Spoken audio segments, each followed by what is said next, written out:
Welcome back.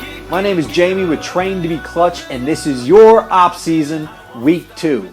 All right, what I want you to do right now is get out 2 pieces of paper and something to write with, because this week is not just going to be about motivation or about ideas. This week is going to be you walking away with a solid plan for the rest of your Opp-Season. And we got 2 things to talk about. Be deliberate and be consistent. Okay, let's talk about being deliberate. All right. I used to be, and a lot of athletes I work with are right now, in one of 2 camps, all right? Either you go out and you lace up the shoes and you go out to play hard most days, but you don't really have an idea of what you want to work on.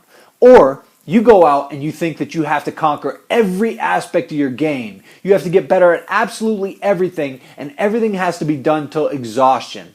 Okay? What this leads to is people feeling overwhelmed, people being burned out, people being discouraged, and most of all, what happened in our off seasons of the past, most of us quit. All right? So we got to be deliberate. Being deliberate is all about isolating a key function or area that you want to train or grow in. Okay? In his book, The Talent Code, Daniel Coyle talks about the best musicians in the world. And they don't just pick a song and play it over and over and over again. What they do is they chunk it down into small pieces. And they might play a couple of measures over and over and over. And they do this to figure out the ins and the outs. All right? They want to understand what it shouldn't sound like just as much as they want to understand what it should sound like.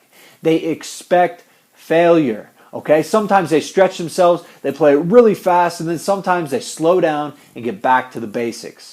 Okay, and our training as athletes should be no different. Okay, so what I want you to do is I want you to get out your first page, and what we're going to do is we're going to think about 4 key areas that you want to focus on this off season. Okay, 4 key areas that if you feel like you got good at these 4 things, you feel like the rest of your game would just take off. And let me encourage you, these do not have to be your weaknesses. Okay, you can get better by strengthening your strengths.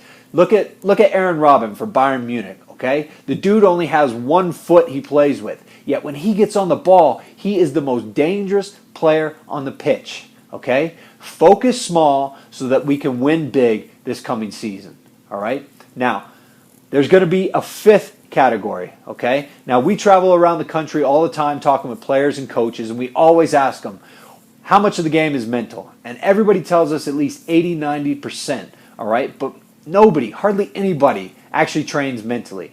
But this off season, you're going to learn and you are going to train mentally. Okay? Now, what I want you to do for each of these categories is I want you to think about 5 or 10 or 15 different exercises or workouts that you can do in order to get better at that particular area. Okay? What you need to do is you need to think back to all the years of training that you've had with teams and with camps. All right? And you need to compile some of your favorite drills, some things that you think are really going to help you grow. All right? Now, let me encourage you in this. The very things that you have done or are doing at the club level or at the collegiate level are most likely the very same things that most of the pros are doing at the very top level. The only difference is that they're very deliberate about how they do it, and they do them over and over and over. Okay? If you're stuck for ideas, Google it. All right? Find a video on YouTube. Talk to somebody who knows more than you. Email a coach, okay? You have endless resources at your fingertips. You just have to tap into them, okay? Now, in regards to the mental training, what I want you to do is I want you to email me and ask for our mini book, okay? And I'm going to send that out to you, and I want you to read through that, highlight things, take down notes, and that'll be the start to your mental training. Other than that, you can check out the App Store and you can type in Train to Be Clutch in the search bar and you can download one of our mental training apps. But these things are just going to get the ball rolling as we start to develop mentally through the next videos, okay?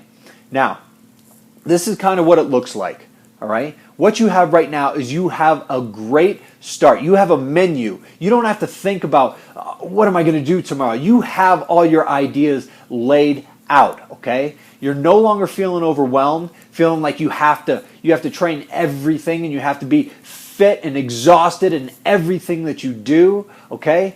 You know that if you grow in these 4 or 5 areas, that your abilities, your confidence, and your execution in your whole game is going to elevate. That is being deliberate, okay? Let's talk about being consistent. How many of you out there have ever been like this? All right, today is the first day for the rest of my life that I'm going to do push-ups before bed. How many of you have said something like that? Okay, I've said it countless times. But how many of you are actually still doing those workouts? Okay, a lot of us fall short because we're not intentional. Being consistent is about being intentional with your time. Okay, so what I want you to do is I want you to get out that other sheet of paper and I want you to list the days of the week. Okay, and what we're going to do, we're going to think about what categories we want to train for each week or each day of the week. Okay, now it may be 2 categories one day, maybe 3 the next, it may be 4. I don't care what it is. You have to decide. Okay, and listen, if you're playing with a team this summer like I am, what you need to do is you need to think about your schedule for the week. All right, and you need to plan accordingly. All right, what can you do before training or after training? Kevin Durant's known as one of those guys that comes in at least 35 minutes beforehand and stays at least 35 minutes late to work extra on his game. And I know that you, at the level that you're at, that's very doable for you, okay? Now here's the key. Every night you need to sit down and you need to write out exactly what you are going to do and when you're going to do it. Okay, it may be that you're going to do your fitness at like 7 a.m. Okay, and maybe you're going to go to work the rest of the day and you're going to do your mental training right before bed. Whatever it is, you have a much greater chance of actually doing it if you write out when you're going to do something and exactly what you're going to do. Okay, and I want you to commit to each workout. I want you to commit to 35 minutes. Okay, that's all you have to really commit to. All right, this is so that you feel like you can go out there and do 35 minutes because I know all of you can. Now, most of you, the level that you're at, you're probably going to do a little bit more than 35 minutes. But for those of you who are in a time crunch, 35 minutes of deliberate practice is going to be exactly what you need, okay? If you're playing on a team, all right, you can do a skill for 35 minutes. I can do turning with a soccer ball. I can get in at least 100 reps in 35 minutes without being physically exhausted. So if you're on a team, maybe you should think about doing your endurance or your fitness during training and focusing on skills outside of it, okay? It has to be your choice. And I know people are like, man, that's not enough. I gotta train for hours. Believe me, 35 to 45 minutes of deliberate practice is so much more beneficial than a couple hours of mindless practice. Okay? Here's the last piece. All right? You have to push yourself outside of your comfort zone. All right? You need to choose exercises and workouts that are going to scare you a little bit. You need to choose targets that are outside of your current comfort zone so that you're getting stretched day in, day out. Yes, you're going to fail. Embrace it. Failure is showing you that you are pushing hard, okay? You need to choose things that scare you because when you go after those things, maybe it's a fitness test that you're supposed to run during the preseason. When you go after those things and you train them a couple times, what you realize is that they're not as scary as you once thought they were. And what happens is you grow in confidence and you turn around and you just kind of laugh at them, okay? You have to stretch yourself, all right? Now, is this the best schedule that you could keep? Maybe, maybe not. Are these the best workouts that you could do? Maybe, but maybe not. Okay, but I do know that by being deliberate and by being consistent, what you are going to do is you are going to change from the game controlling you to you controlling your game. You're going to change from being a product of your coaches to being a product of your inner coach. This is your off season.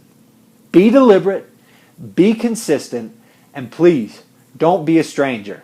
All right, until next Wednesday, the next video comes out, please email me, follow us on Twitter, all right, or visit us at traintobeclutch.com. Have a great week.